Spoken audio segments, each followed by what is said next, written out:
Excited to have my next guest on the program. It's Francis Marshall, who you can see back in action March the 8th at UFC 313 when he takes on Mairon Santos. Francis, always a pleasure to talk to you, my man. It has been quite some time since we last spoke, closing in on about a half year. So I just want to start there. What has life been like for you? What have you been up to? Not much, just the same, just in the gym training, as usual, just trying to make improvements out of camp. So then when I get in camp, kind of make a game plan and focus on that for the fight. But otherwise, got to enjoy the holidays and whatnot, and then got back to Florida and got back right into training camp. Did you get to eat a little bit more than you typically do around the holidays? Yeah, I mean, I've been pretty lucky around Christmas and Thanksgiving. I haven't for the last couple of years, besides this year, and then Christmas I've been pretty lucky the last few years, so that's always good. I can't remember if I asked you this when we spoke previously, so forgive me if we've already discussed this, but like what are the go-to foods for you? If you're out of camp and you want to cheat and be bad, what typically do you like to eat? Ooh, I'm a big sweets guy. I love cookies, brownies, milkshakes, dessert. I love dessert, but then like food, probably like burgers, maybe like pizza. I like when I'm back home. Just like regular comfort food. It's good. Yeah, I like all of that. Where's the best pizza when you're back home? Like if I was visiting your area, where should I go? Oh, it depends if you like thin slice or like a doughier pie. There's like a really good thin slice at this place called Federici's. They got really good like thinner crust pizza. But then there's this other crazy pizza place called Joe's in Asbury Park. It's kind of by me. They make like these. It's called like a triple threat. So it's a calzone and then garlic knots and then pizza on the other thing. So you can stuff the calzone. You put whatever you want on the pizza. It's amazing. Man, I'll tell you what, I wouldn't dream of discussing this type of topic, during fight week when you're cutting weight. But since we're still a couple weeks out, I feel okay talking about it with you. You did mention, staying active, staying in the gym. Where have you evolved most since we've seen you last? Oh man, I think just on top and on my feet, I've really tried to been improved there, getting more comfortable with kicks and defense, especially in head movement, staying safer, keeping my head in safer positions, trying to take less damage, and just working on some more, getting back to like more forward pressure and stuff like that. So areas I was kind of slacking in a little bit, I've been really trying to focus on and get better at. Very cool, man. Excited to see you back in there. And obviously, that means that you did sign a new UFC contract. I'm assuming it's a four-fight deal. How happy are you with the money and all that? I'm very happy. I was very happy when I got the new contract. I was kind of hoping I was going to get one after that last fight because it was my last fight on contract, and it was kind of felt like I was fighting for a new contract. So after getting that win and then officially getting the new contract and having it signed, and it's nice. Feel a little bit more comfortable now. Yeah. And I know the UFC can let anybody go at any time, but is it almost like a relief to get this new four-fight deal and be like, okay, now I'm still in the UFC. I'm going to be around for a while. Now I just need to go out there and perform and just, be the best version of myself. 100%. Yeah, it takes a little bit of that stress off of like, oh, I have to win, I have to win. And then you start focusing too much on having to win. You forget about your game plan or your performance or what you're supposed to do. You kind of just focus on the result. And then when you're so hyper focused on the result, you never really perform to the best of your ability. So I feel like now I can let loose a little bit, be a little more comfortable and relaxed, still stick to the game plan and be aggressive and go out there and chase the win, but not put so much on it like it's my life's depending on it. It's just a little comfort zone I've been able to build for myself now. 100%. Good for you, man. Tell me, as far as camp goes at ATT, obviously you have so many studs to pick and choose from day in and day out. But when you look at Mairon Santos and what kind of a fighter he is, who have you had around you to kind of like emulate his style and get you ready for what he's going to bring? I was sparring a lot with this one kid, Christian Turner. He's fighting actually the week before me. He's a really good striker. He's a 55er. I sparred a little bit with Dakota Bush. And then Nate Garib I've been sparring with now. He's a 45er, a little more my size, a little more Santos size. And, he could kind of emulate it a little bit. Good striker, good stand up. And then, obviously just being able to grapple with guys like Grant Dawson. He's been helping me a ton. Chris Duncan's here now because he's fighting a couple weeks after me. Gamrot's here training. So just being able to get rounds with all of these guys, whether they could emulate the same game plan as Santos or not, it's still high quality, high level rounds that, I'm probably not going to see in the fight. I got to speak to Santos the other day, and obviously I asked him about you and the matchup and all that. And he said that although he didn't feel like you were the best wrestler he's faced, he says he thinks you're the toughest test because of the way you mix things up. Do you feel like in order to beat him and his, elite striking that you got to get the fight to the ground, or do you still feel comfortable with your evolved skill set on the feet if that's where the fight stays? I feel comfortable enough on the feet. Obviously, I'd like to get the fight to the ground. That's pretty much all my fights, try to take guys down and whatnot. But if it doesn't happen, I think mixing it up is definitely not just with him, but with everybody. You can't just go out there nowadays and just try to wrestle somebody and shoot takedowns on them. They're going to see it coming. I think you really have to blend it in well and mix your punches into takedowns, and then maybe get somebody worried about the takedown, and then you could punch a little bit more or strike a little bit more. I think nowadays it's so much more important to be well-rounded in all the aspects, and not just against one particular fighter, but against everybody, because I feel like everybody's just kind of evolving together so quickly. One thing when you look at Myron's record and just his background and everything, 14-1, 8 of his wins are on the feet, right? So we know he's an elite stand-up striker, but he doesn't have any submission victories. It just seems like that may be a glaring hole in his game if you can get him there and maintain top control. Do you think the likelihood of your wrestling being able to get him there and stay in top control, like that's going to happen come fight night? Do you feel confident that's where this fight mostly will play out? 100%. And if it doesn't happen, I feel confident that I'll be able to stand and hang with him on the feet. I think I'm pretty capable in that aspect, pretty tough. Have taken some good shots and landed some good of my own. I mean, not seeing submissions on someone's record isn't like the biggest, I guess, red flag in the grappling department. Because honestly, if I could stand up and knock everybody out, I would too. It's just put him down with a couple punches and that's it. But I think he's probably pretty decent, well rounded. I don't think his grappling is going to be just kind of. I don't think it's going to be take him down and he's just going to lay there and not be able to get up. I think he's going to have some skills and work, put effort into getting back to his feet and maybe be able to. But I think it's just going to be my. I'm just going to have like more relentless attacks and keep trying to be one step ahead of his grappling. Out of the guys that you train with at AT&T that are around your size, who has the best takedown defense? Tough, Um, tough question, I know. I know between 45 and 55. Yeah.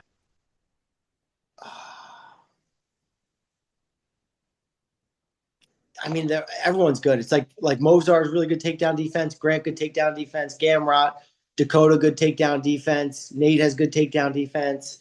It's like, man, it's tough to say because you really gotta. Like, I can't just go in there and spar with him and be like, all right, I'm just gonna take this guy down. It's like, no, I have to work for every takedown I get. I have to work for, and then after that, if they get up, it's like you got to work twice as hard for the next one because they already know what's coming. Yeah. The reason I ask is I just wanted to compare like the guys that you go against on a daily basis versus Myron's takedown defense because he was saying that his takedown defense is really good and it's getting better. And I'm just curious when you look at his takedown D, like, is it something that you've never seen before? Or, I mean, you're going with guys that are on a extremely high level every single day.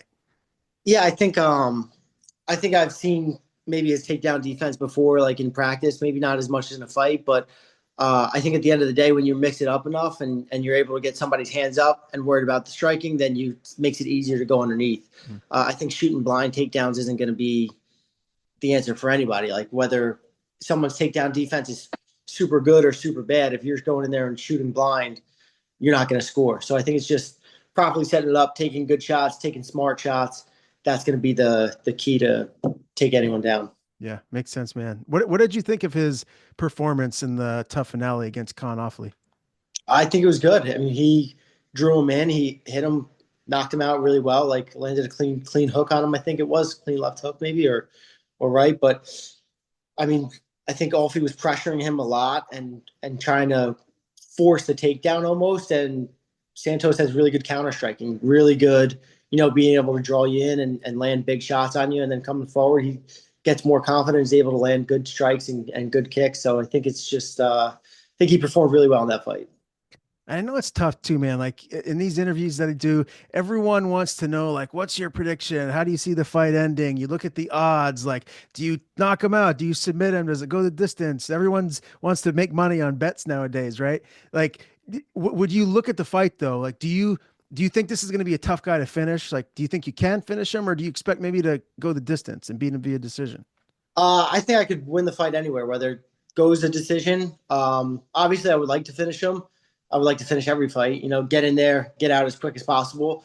But I'm not in the mindset of like, oh, I'm just going to go in there and finish this guy. Like, I'm prepared to have a 15-minute hard fight. He's not an easy guy to finish in 14-1 plus two more fights on the Ultimate Fighter that aren't counted. So really 17 fights. He's been finished one time.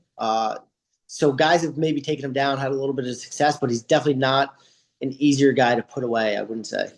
Yeah. Well, we'll circle back to this. I wanted to just, talk a little bit about your relationship with Grant Dawson and how that's evolving and, what his skill set brings to you as a fighter and how he's helping you evolve. We have a really good relationship. He's been helping me a ton. Like just how he's able to, hold guys down and pressure guys and, maintain his top control. I've been trying to learn from him a lot in those aspects. And, he's very helpful, always there. Anything I need, I can ask him and he'll break it down or he'll give me whatever help I want. So I'm super grateful for that. Is he giving you any tips as far as on the mic goes, like post-fight interviews, things to say? No, nothing like that yet. Okay. Yeah, that's something that, he's doing pretty well. Like, do you kind of like watch what he's doing and take some maybe some no, I don't know, pointers is the right word, but maybe see what he's doing and kind of craft your own little thing. Um, Not really. Like you see what he's doing. It's like I'm glad it works for him, and I'm glad that works for him. But I'm like just be whoever you are. Like I'm not a big talker on the mic. You ask me some questions. Like however I'm feeling that day, something will come out. Maybe something won't. I'm not going to try to force a personality like a lot of guys do now. I think that just doesn't come off as authentic. Yeah. Yeah, got to be authentic. There's no doubt about that. One guy that I know for sure is very authentic, and a lot of the interviews that he does. Someone I've never had the chance to interview, but I hope I do one day. Is Alexandre Pantoja, the flyweight champion. What are your thoughts on his fight with Kai Kara France? I'm not sure what the date is, but I know it is matched up. How do you see that fight playing out? I think Pantoja definitely wins that fight. I think his just will to win and just to be able to grind away and just when he's tired or it looks like he's tired, just keep pushing and keep winning rounds. It's pretty incredible. I think he has a huge heart and is just able to, he really wants to win and he'll do whatever it takes to get that win. So I think he's gonna go in there, maybe even finish Kai Kara France. He's been talking about wanting to go up to 135 and be the double champ, claim the belt there. What do you think of his chances at bantamweight? Is he big enough to compete with the guys at the top of the division? I think so. I don't think like anyone's too big, and for him to do that, I think it's very it's better than like some of these guys who win the title and then want to jump up their next fight. He beats Carl France and then he can jump up to 135. He defended it four or five times since he's won it. So I think that's like a better, like more respectable than guys that just win the title and then try to jump a weight class right away. Yeah, I totally agree. That makes all the sense in the world. Like he stayed at weight class for defended the belt four or five times, and then okay, you beat everyone here already. All right, now jump up. Like that's I like that. Yeah, you got to clean out the division before you. Everyone wants to be a double champ now, so I don't know. I don't like what that does to the division. I think if you're the champ, you got to stick around and clean it out if you're going to want to move up. Kayla Harrison also. I just wanted to talk to you a little bit about her. Do you ever train much with her? How does that work? The dynamic work with female and male fighters at ATT? I think some of them mix and match. Like they could train with kind of whoever. I don't think it's not really divided. You see some of the girls train with some of the guys. Personally, I haven't trained with Kayla or any of the girls, but I've seen them train with other guys. So it's not like split up, like you can't do it. How big is she? Do you have any idea how much she like walks around at when she's not cutting weight? I'm not sure. She's a big girl, right? Like she's got more muscles than I see a lot of guys. Yeah, she's jacked, but she like what do you call it? She's not like big. I don't know, not like you don't look at her and be like, oh, that's a fat girl, like big girl. Oh, yeah, yeah. In shape, like toned and muscular. Totally, totally. Yeah. I see her and she's just all ripped up. So I wonder what that would be like grappling with her. I mean, I don't want to find out, but I just wondered Me if either. My ego probably wouldn't do too good if she thhree me on my head. you and me both, my man. Do you think that she beats Pena or Nunez if Nunez comes out of retirement? 100%. Yeah. I don't think there's a woman on the planet that beats her right now. Yeah, she's a beast, man. I can't wait to see her back in action. Also, obviously the champion Ilya Topuria. Who beats him at 145? And do you think he's someone we talked about guys wanting to be double champs? He's been talking about going up to 55. I don't think it makes any sense for him to do that anytime soon. Just what are your thoughts on him right now and his standing at 145? I mean, I think there's still fights left for him at 45. He could always do a rematch with Volk. I think Mozar is very deserving of a title shot. He's, I think, 9-0 now or 10-0 in the UFC. Undefeated fighter. I think he would give a really tough challenge. This guy doesn't get tired. Phenomenal wrestling. And I think that's where maybe the biggest hole in Ilya's game is his wrestling. Like when you watch the Bryce fight, I think Bryce took him down in the first round. And I think Mozar's wrestling is way better than Bryce Mitchell's. So I think and he doesn't get tired. So he'll wrestle, and I think he'll win. He could win 5 rounds with him and be good, not exhausted at the end of it. And I also there's other fights like maybe if Diego and Volk fight for an interim title, like I heard was rumored, then he could fight the winner of that, whether it's Diego or Volk. And then he still has a ton of there's still like 3 or 4 good fights at 45 before he can move up. And I'd still like to see him fight Max again, personally. Yeah, yeah, that would be a good fight. But I think Max is up now. Yeah. It's too bad. Max is one of my favorite fighters, so I was hoping he'd make one more run at 45, but who knows? He's been around for a long time. He's been in a lot of wars. As we talked about food already a little bit, but just curious what your weight's at as we get closer to March. Are you typically in the same range right now, or as you would be? Yeah, yeah, I'm pretty weight's good. It's always in the same general range. I usually don't get too heavy. Even out of camp, I try to stay below 170, so I'm not like blowing up too big. And I feel the best when I'm a little bit lighter. So it's always in a good spot. What do you do for cardio outside of just training in the gym? Do you go for runs? I mean, there's got to be so many places that you can do that where you live in Florida. Yeah, I used to run a ton. Like I used to run just about every day. And then this camp, I had to pull back on the running a little bit just because the training here is so much more demanding than the training back home. Where back home, I could train 4 or 5 times a day and run every single day and not burn myself out. Here, if I'm doing 3, 4 sessions a day with running included in those, it's like to the point of no return. Like I'm burning myself out where I'm not getting the most out of the next practice. So I think just fighting and practice, I'm getting most of the cardio out right now, and it feels pretty good. How many times do you wrestle and grapple a week? Uh, Wrestle/grappling 3 times a week. Man, when Plus, when I yeah, I was gonna say when I used to train, that was just the worst. Like I'd wake up the next day and just be sore everywhere. I don't know how you guys do it and recover and get back to it so quickly. I think it's just sleep, nutrition, and just not overdoing it yourself is the most important because we start the week Sundays off day, and then start the week today. Monday is wrestling practice, so that's 90 minutes hard wrestling between drills and going live. So it's definitely a good push. All right. Let's talk a little bit about UFC 313, shall we? It's at the T-Mobile Arena.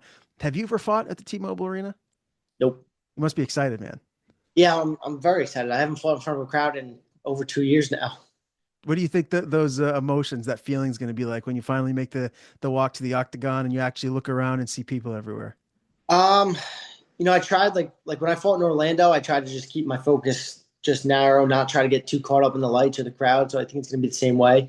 The nerves are probably definitely going to be heightened because you're in the big stage again, you're in a big arena again. So, which I don't think is a bad thing. I think the nerves are good. They help you stay prepared and stay ready for the fight. I'm starting to do this a lot more in the interviews that I'm doing, but I'm asking about walkout songs. I love it when I see a fighter making the walk to the octagon and music hits and it's maybe a song that I like, or you just see the fighter like in their zone as they're, getting ready to go to battle. Have you decided your walkout song? Yeah, it's going to be Thunderstruck again. Same one. Again, Yeah, I how many changed and that was it. how many fights in a row has that been now? It'll only be the second in a row, but this will be my 11th pro fight. It'll be the 10th time for it. Okay. It's a great song. Yeah, yeah, superstitious. Never change it now. All right. If you ever were to change it, what would be number two? Like, is there a song that comes to mind? Um, what's that song? It's called some. I forget what it's called. The Steelers play it. Uh, Hmm. Is it rock? Is it like metal? yeah, it's like a rock song, I think. Something with an R. I forget what it's called. I'll think about it. I'll Like, oh find it and I'll message you it afterwards. yeah, I'll figure it out. Yeah, I love music, man. Give me a couple fight picks before we dive back into Mairon Santos. So obviously the main event is Poatan and Ankalaev for the 205 title. Do you see Ankalaev wrestling the belt away from the champion? I think that's his best chance at winning. I don't think if he tries to stand up with him like a lot of other guys have done, that it's going to end well for him. So I think his route to victory would be wrestling, but it's hard to bet against Pereira and pick against him. So I would go with Pereira on this one. Okay, that's where I'm leaning to. And are you as excited as I am to watch Justin Gaethje and Dan Hooker fight? Yeah, that should be. Is that a 3 rounder or five? I think it's a 5 rounder. Yeah, that should be a good banger. I think Gaethje walks away with that one. Yeah, I'm going. We're on the same page. All right, to get back to Santos, man. If you do beat him, obviously, I think it's safe to say that biggest win of your career, right? This is a guy. He's a young prospect. He's got a lot of steam behind him. He's got a great record. Where do you think that positions you in the weight class? Because a lot of people feel like he's someone that maybe he's not knocking on the door of the top 15, but he could be. He could be a couple fights away, a couple wins away from that. Yeah, I think it puts me in a good spot to get back in that range of 30 to 50, top 30 to 50 guys where I could get another, good fight in the near future and then another one after that and just keep stacking the wins. I think a win over him, it's definitely the biggest one of my career. So I'm definitely looking forward to it. And I think it puts me in a really good position for my next fight. So when you visualize this fight with Santos, how do you see it playing out? Like, what's the most logical route to victory for yourself? I would say being able to wrestle him down, take good shots, maintain on top, and work for a submission. That's the most logical route. Is that the exact route that's going to happen? I don't know. Come fight night, it might be a 3 round stand and bang fight. My game plan to fight Bazooka was, going there, wrestle him for 3 rounds, take him down. And I did that in the first round. The next 2 rounds, we kind of just stood and banged. So it's either going to be, in my eyes, I'm gonna be able to, take him down, work my game plan exactly how we want it to. But if that doesn't work, it could go the total opposite way and be a fight of the night contender where we just, bang it out for 15 minutes. Can't wait to see you back in there, man. Francis, if you do get this win and you're healthy, how many more times would you like to fight this year? What would be the ideal scenario for you? I'd like to fight at least 2 more times after this year. So at least 3 fights, if not 4 for the year, depending on the health and injuries and stuff. But yeah, I think, March, then maybe another one in the summer, and then one right before the year end would be great.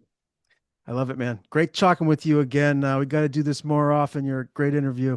Before we do sign off, I want to give you the floor. If you got anything you want to plug, anyone you want to thank, the floor is Uh, yours. just everyone at the gym, all my coaches at American Top Team, all my training partners, guys, Grant, Dakota, Nate, Christian, all guys has been helping me out. Coach Anderson, Mike, Steve Mako, all these guys have been really helping me prepare for this fight. So just a big thank you to all of them.